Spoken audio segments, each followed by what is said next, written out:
నమస్తే. స్టూడియోలో ఉన్నారు ప్రస్తుతం సీనియర్ జర్నలిస్ట్ కిరణ్ గారు. మాట్లాడదాం. కిరణ్ గారు నమస్కారం సార్. నమస్తే. కిరణ్ గారు, వైఎస్ జగన్మోహన్ రెడ్డి గారు మాజీ ముఖ్యమంత్రి. ఆయన బయటకు వస్తే రచ్చ జరుగుతుంది సార్.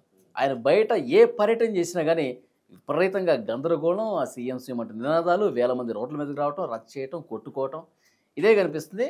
రక్తపాతం మాత్రం జరగాల్సిందే. ఇవాళ కూడా ఒకళ్ళ తల పగిలినట్టు పరిస్థితుంది.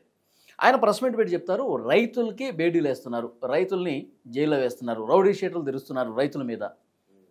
జగన్మోహన్ రెడ్డికి వచ్చినటువంటి ఆదరణ చూసి తట్టుకోలేక అడుగడుగున ఆంక్షలు. ఏం చెప్తారు? మీ దగ్గర ఉంటే వేయండి, లేకపోతే నేను ఒక విజువల్ ఇస్తా, తర్వాతనే వేసుకోండి. జస్ట్ నేను మీకు చూపించదలుచుకున్న ఒక విజువల్. అంటే జగన్మోహన్ రెడ్డిది బలుపు కాదు, వాపు మాత్రమే అనేది మనకి ఇవాళ తేటతెల్లమైంది. అన్ని వీడియోలు ప్రతి సందర్భంలో రావు కదా, వాళ్ళు క్లోజప్లో పెట్టి చూపిస్తారు వీడియోలు. క్లోజప్లో చూపిస్తే ఏం తెలుస్తుంది మనకి? చూడండి, ఇది ఈ విజువల్ మీకు ఇస్తా, తర్వాత మీరు పక్కన బాక్స్లో వేసుకోండి. Okay sir. ఓకే. ఏదో జనం లేరుగా. ఫస్ట్ ఇంప్రెషన్ మీద అదేగా. ఇదేంటిది? మీకు మామిడి పళ్ళను ట్రాక్టర్లతో తొక్కిస్తున్న దృశ్యాలు ఇవి. ఆ దృశ్యాలప్పుడు జరుగుతున్నప్పుడు జగన్మోహన్ రెడ్డి వస్తున్న క్రమంలో అక్కడ వచ్చిన జనం ఇది. ఎంత పలచగున్నారండి. సాక్షి వాళ్ళు మిగతా వాళ్ళు ఏం చేస్తారు? క్లోజప్లో పెట్టి చూపిస్తే జనం ఉన్నట్టు కనపడతారు. క్లోజప్లో పెట్టి చూపిస్తే జనం ఉన్నట్టుగానే కనపడతారు. ఇది క్లోజప్ కాకుండా పై నుంచి తీసిన విజువల్. మొత్తం ఒక 2000-3000 మంది వస్తే దాన్ని అబ్బో జగన్మోహన్ రెడ్డి గారికి జనం వచ్చేసారు, అబ్బో జగన్మోహన్ రెడ్డి గారిని టచ్ చేయడానికి కాదు, ఉంగరాలు లాక్కోవడానికి చేస్తారు వీళ్ళంతా. సో ఇక్కడ మీకు పాయింట్ చెప్తాను. జగన్మోహన్ రెడ్డి గారు ఎప్పుడు ఆయన కానీ కొన్ని ఆయనకి సపోర్ట్ చేసే ఛానల్స్లో జన నీరాజనం వేస్తున్నారు. జన నీరాజనం క్లోజప్లు కొట్టుకొని జన నీరాజనం అంటే ఎట్లా? ఇలాంటి విజువల్ వేస్తే తెలుసు జన నీరాజనం ఎంతవరకు ఉంటుంది. అంటే నేనేమంటున్నానంటే, ఇవాళ అసలు జన నీరాజనం పట్టాల్సిన అవసరము, బల ప్రదర్శన చేయాల్సిన అవసరం ఏముంది? ఇవాళ మీరు దేనికి వెళ్తున్నారు? మీరు వెళుతున్నది కేవలం రైతులకు సంఘీభావం తెలియచేయటం. పాయింట్ 1, మీకు గిట్టుబాటు ధర లేదు, దాని సంఘీభావం తెలియచేయాలి. పాయింట్ 2, ప్రభుత్వ లోపాలను ఎత్తి చూపాలి. ఇది కదా మీ ఎజెండా. రైతులను ఆదుకోవాలని డిమాండ్ చేయాలి. ఇది కదా మీ ఎజెండా. మరి మీరు ఏం చేస్తున్నారు? పొగాకు రైతుల దగ్గరికి వెళ్ళారు, ఏం మాట్లాడారు మీరు?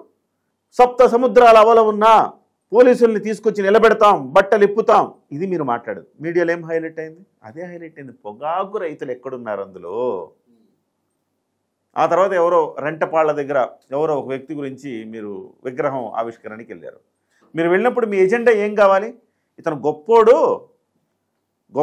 చచ్చిపోయాడు మా కోసం, సో మీ అరాచకం వల్లే చచ్చిపోయాడు అనేది ఎలివేట్ కావాలి కదా. కానీ ఏం ఎలివేట్ అయింది? మీరు తొక్కి సింగయ్యని చంపేస్తారు, 3 చచ్చిపోయారు, అది ఎలివేట్ అయింది. మీ అరాచకత్వం ఎలివేట్ అయింది, రప్ప నరకడం ఎలివేట్ అయింది. మీరు ఏ ఎజెండాతో వెళ్తున్నారు? ఏమి చేసి వస్తున్నారు? ఇంత అట్టర్ ఫెయిల్యూర్ ప్రోగ్రామ్స్ నేను ఇదే చూస్తున్నా. వెరీ అంతకుముందు మిర్చి ఆడికి కూడా వెళ్ళారు సార్. మిర్చి బస్తాలు కూడా దొంగిలించారని చెప్పి అప్పుడు పెద్ద టాక్. మిర్చి ఆడికి వెళ్ళారు, అక్కడ గందరగోళం. ఇవాళ ఇక్కడికి వచ్చిన తర్వాత వీళ్ళు ఇవాళ ఏం చేశారు? ఇవాళ కూడా ఆవేశపూరితంగా రైతులకు బేడీలు వేశారు. నువ్వు అసలు మాట్లాడాల్సింది ఏంటి? ఏం చేయాలి?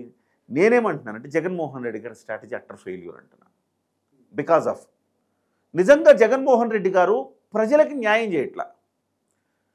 ఈ ప్రభుత్వం ఒకవేళ తప్పు చేస్తే తప్పు చేసిందని నువ్వు చెప్పాలి కదా. చెప్పాలంటే ఆ సబ్జెక్ట్ ఎలివేట్ అవ్వాలి కదా. నువ్వు ఆ సబ్జెక్ట్ ఎలివేట్ చేయట్లేదే. ఎంతసేపటికి జగన్కి జనం నీరాజనాలు పట్టారు, మీద పడ్డారు, అట్లా చేశారు, పోలీసులు అడ్డుకున్నారు. ఇవి కాదు కదా, సబ్జెక్టు మాట్లాడు అంటున్నా. డైవర్షన్ వెళ్ళిపోతా ఉంది. ఇది జగన్మోహన్ రెడ్డికి ఉపయోగపడదు, జనానికి ఉపయోగపడదు. నేనేమన్నా జగన్మోహన్ రెడ్డి గారికి ఉపయోగపడని, వాళ్ళ పార్టీకి ఉపయోగపడని, జనానికి కూడా ఉపయోగపడని. నిజంగా కూటమి ప్రభుత్వం తప్పు చేసి ఉంటే ఆ తప్పుని ఎత్తి చూపండి అంటున్నా. ఒక ప్రతిపక్షంగా ఎత్తి చూపండి, మీ బాధ్యత కూడా అది. ఇవాళ మీరు పర్యటనలకు వెళ్తే ఎవరు అడ్డుకోకూడదు కూడా.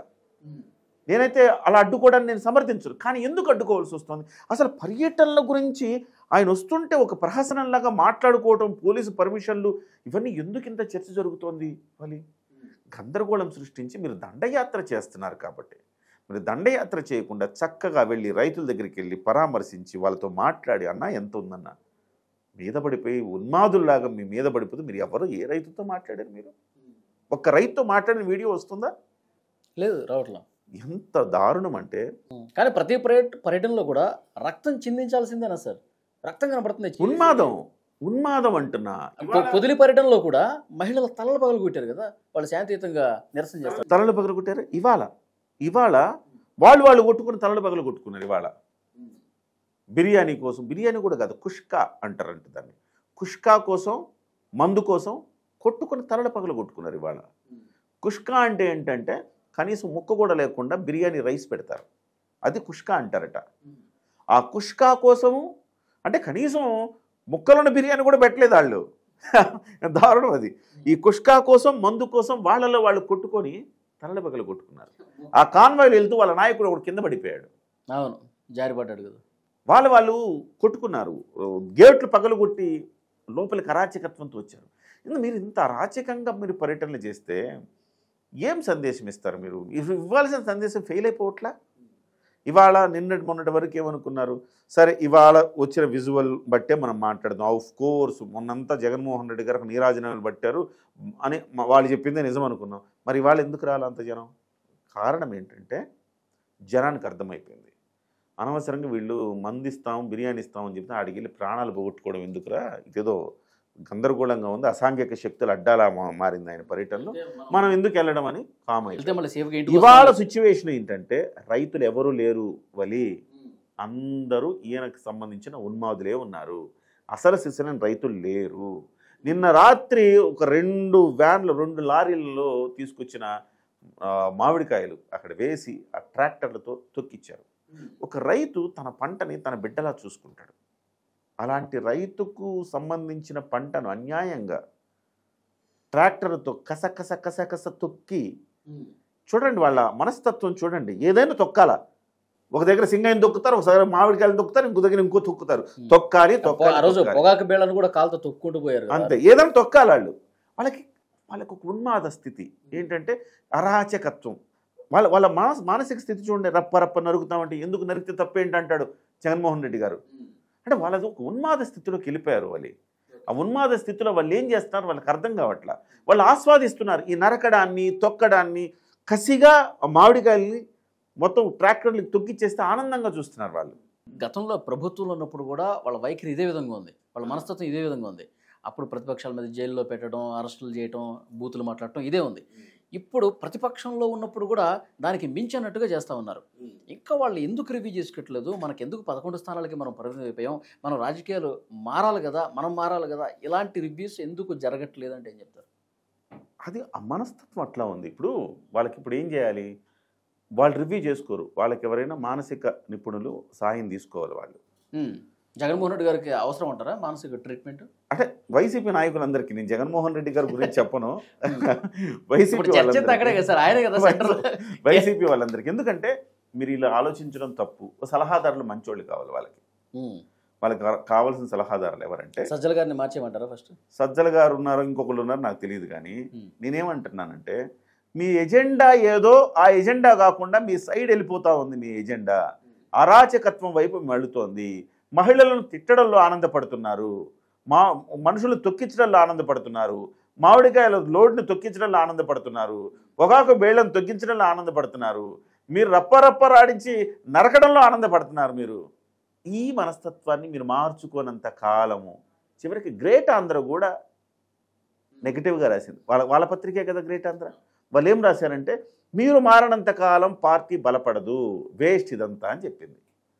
ఒక మహిళను మీరు అసభ్యకరంగా మాట్లాడి, జుగుప్సాకరంగా మాట్లాడితే మీకు మీ అధినేత మద్దతు ఉంటుంది ఇక్కడ. సో ఎట్లా ఆలోచించాలి వీళ్ళని? సో నేనేమంటున్నానంటే ఫైనల్గా ఈ పర్యటన తోతాపురి మామిడికాయల రైతులను పరామర్శించడానికి అసలు సెన్స్ ఉందా? అవలి మామిడికాయల సీజన్ ఎప్పుడు, మీరు ఎప్పుడు వెళ్ళి పరామర్శిస్తున్నారు? మామిడికాయల సీజన్ 4 నెలల నుంచి నడుస్తూ ఉంది. మీరు లాస్ట్లో ఇంక అయిపోయింది అంతా, లాస్ట్ పంట వచ్చినప్పుడు ఇప్పుడు వెళ్ళి మాట్లాడతారా? ఎవరి సమస్య పట్ల ఆయన చిత్తశుద్ధి అర్థమవుతుంది. ఎవరి ప్రయోజనాల కోసం ఆలోచిస్తున్నారు మీరు? 2, మీతో మీ పక్కన పెట్టుకున్న వాళ్ళు, లెఫ్ట్ అండ్ రైట్ పెట్టుకున్న వాళ్ళు ఇద్దరు పారిశ్రామికవేత్తలు అంటే వాళ్ళకి మామిడికాయల పరిశ్రమలు ఉన్నాయట, ఆ పలుపు తీసే పరిశ్రమలు ఉన్నాయట. వాళ్లే కేజీ 2 రూపాయలు 3 రూపాయలకు బెదిరించి కొన్నారు. ఇక మీకు ఏం అర్హత ఉంది కాబట్టి మీరు రైతుల దగ్గరికి వెళ్ళి నాకు 12 రూపాయలను 16 రూపాయలను మాట్లాడడానికి? విచిత్రంగా లేదా ఇది? సో మీరు ఏం ఎజెండాతో వెళ్తున్నారు? సో అది తేలిపోయింది. జనమా తేలిపోయింది. రైతులా రాలేదు. మీ రౌడీ షీటర్లు, మీ ఉన్మాదులు వచ్చారు, వాళ్ళ మీద కేసులు పెట్టారు. తప్పేంటి? So utter flop. ఓవరాల్గా మీరు ఏం చెప్పదలుచుకున్నారో అవన్నీ పోయినాయి. అట్టర్ ఫ్లాప్ అయిపోయింది పర్యటన అని చెప్పాలి. ఇకనైనా నేను ఒక చిన్న సజెషన్ చేస్తాను, ఒక పౌరుడిగా, ఒక జర్నలిస్ట్గా ఒక సజెషన్ చేస్తున్నాను. ఇక నుంచి సబ్జెక్ట్ మాట్లాడండి. మీరు ఎవరి దగ్గరికి వెళ్ళినా ఆటోటప్పాలొద్దు, హడావిడి వద్దు, ఆర్భాటం వద్దు. ఇవాళ మీకు ఎంత జనం వచ్చారని ఎవరు లెక్కలు వేయరు. ఇదేం బల ప్రదర్శన వేదికలు కాదు ఇవి. సో మీరు వెళ్ళాలా, వాళ్ళని పరామర్శించాలా, వాళ్ళ బాధ తెలుసుకోవాలా. మీడియా మైక్ పెడితే పోలీసులను కొడతా, పోలీసులు బట్టలు తీస్తా, అధికారులు జాగ్రత్త, ఇవి కాదు మీరు మాట్లాడాల్సింది. రైతన్నలకు ఇది తక్కువైంది, ఇది చేయాలి, ఇది చేయాలి, చేయాలి. రాసుకోండి మొత్తం. రేపు అసెంబ్లీలోకి వెళ్ళండి. 2వ వారంలో అసెంబ్లీ ఉంది, ఆగస్టు 2వ వారంలో. కడిగి పడేయండి ప్రభుత్వాన్ని. ఇది కదా మీరు చేయాలి. ప్రభుత్వం మీరా తేల్చుకోండి. ప్రజలు చూస్తాం, మేము ప్రజలుగా, ఒక పౌరులుగా మేము చూస్తాం. అంతే తప్ప ఈ డ్రామాలు. మీకు వస్తారని నమ్మకం ఉందా అసెంబ్లీకి? ఇంకెప్పుడు వస్తారండి? ఆల్రెడీ ఇంకా ఆయన అసెంబ్లీకి వస్తే ఎక్కడ నన్ను కర్మ మళ్ళీ రిటర్న్స్ అవుద్దని ఆయన భయపడుతున్నాడు. ఎప్పుడైతే ఆయన చంద్రబాబు గారిని, భువనేశ్వరం గారిని ఆయన నానా మాటలు అనిపించాడో అవే రిటర్న్ అవుతాయి కదా, అదే ర్యాగింగ్ వస్తుంది కదా, భయపడుతున్నాడు ఆయన. సో ఆ భయం నుంచి ఆయన కోలుకోలేదు కాబట్టి ఆయన రాడు. నేనేమంటున్నానంటే ఒక కోరిక, ఒక సామాన్యుడు, ఒక కామన్ మ్యాన్గా, ఒక పౌరుడికి, ఒక జర్నలిస్టుకు ఒక కోరిక ఏంటంటే బలంగా ఉండాలి ప్రతిపక్షం, ప్రశ్నించాలి ప్రతిపక్షం అని కోరుకుంటున్నాను. సరే, ఆయన రాకపోయినా మిగతా 10 మందినైనా పంపిస్తే బాగుండు. ఆయన రాకుండా 10 మంది వస్తే ఇప్పుడు ఆయన భయస్థుడు, ఆయన పిరికి పొందని అంటారు కదా అందరూ. అందుకోసం ఆయన అలా పనిచేయడు. ఎందుకంటే ఇదేదో స్ట్రాటజీగా మేము వెళ్ళట్లేదని చెప్తాడు. కానీ రిజిస్టర్లో వచ్చి దొంగ సంతకాలు పెడుతున్నారండి కదా సార్, నిజమేనా? అన్నీ చేస్తారు. అంటే మళ్ళీ సభ్యత్వం ఎక్కడ పోద్దని ఇలాంటివన్నీ చేస్తారు. కానీ దయచేసి నేనేమంటున్నానంటే స్ట్రాటజీ మార్చుకోండి. మీకోసం కాకపోయినా ప్రజల కోసం మార్చుకోండి. ఒక మంచి ప్రతిపక్షంగా వ్యవహరించండి. మేము కూడా వెల్కమ్ చేస్తాము. మాకు అది కావాలని కోరుకుంటున్నాం. చూద్దాం సార్, మార్పు వస్తుందో లేదో చూద్దాం. నెక్స్ట్ వీడియోలో మళ్ళీ దాని గురించి మాట్లాడుకుందాం. Thank you very much. నమస్తే.